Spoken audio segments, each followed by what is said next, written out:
বাংলাদেশকে আফগানিস্তান বানানোর প্রথম ধাপ সম্পন্ন। ছাগলের তৃতীয় পুত্রের মতো লাফাতে থাকা এই ব্যক্তি ভারতীয় একটি টেলিভিশনের সাংবাদিক, যাদের কাজই হচ্ছে বাংলাদেশ নিয়ে গুজব ছড়ানো। আরে করতে হবে, তাহলে হিন্দুদের ওপর যে আক্রমণ হচ্ছে তাই নিয়ে মিছিল করেননি কেন? বাংলার ছাত্র জনতা ১.৫ দশক ধরে মানুষের ঘাড়ে চেপে থাকা নিষ্ঠুর স্বৈরশাসকের পতন ঘটিয়ে যেই অভাবনীয় সাফল্য দেখিয়েছে, তাতে বিশ্বের সবগুলো দেশ বাহবা দিয়েছে।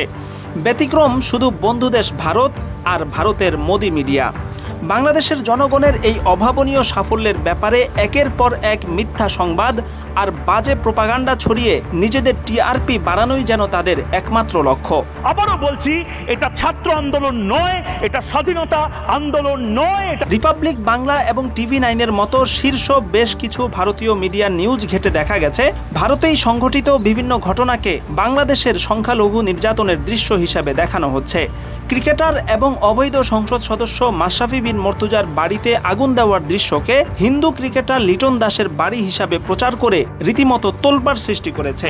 এমনকি গণভবন থেকে উদ্ধার হওয়া মহিলাদের বিশেষ কাপড়ের ছবিকে কোনো এক হিন্দু নারীর ধর্ষণের প্রমাণ হিসাবে পেশ করেছে। সব মিলিয়ে দেখা যাচ্ছে, ব্যাঙের ছাতার মতো ভারত জুড়ে গজিয়ে ওঠা মিডিয়াগুলো বাংলাদেশের বিপ্লবকে কলুষিত করতে আদা জল খেয়ে মাঠে নেমেছে। এবং জামাতিরা তো বলেই দিচ্ছে, বাংলা হবে আফগান, আমরা হব তালেবান। এই তালেবানের সন্তানেরা কোথায় লুকিয়ে আছে? শুধু জাতীয় চ্যানেল নয়, বরং টুইটারেও সাধারণ ভারতীয় হিন্দুরাও মোদির গুজব সেলের সৈনিক হিসাবে কাজ করছে। বাংলাদেশ, ভারত ও নেপালের বিভিন্ন জায়গার পুরনো ভাঙ্গা মন্দিরের দৃশ্যকে এখনকার ঘটনা হিসাবে প্রচার করা হচ্ছে।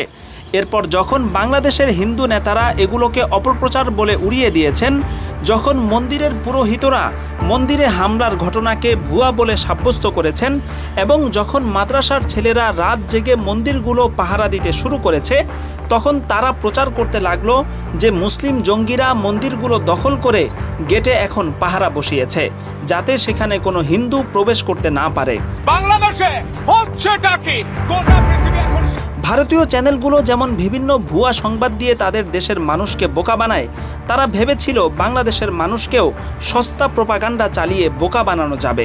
কিন্তু ইতোমধ্যে বাংলাদেশি মেধাবী তরুণেরা তাদের সমস্ত প্রোপাগান্ডাকে ফ্যাক্ট চেকের মাধ্যমে ভুয়া বলে প্রমাণ করে দিয়েছে।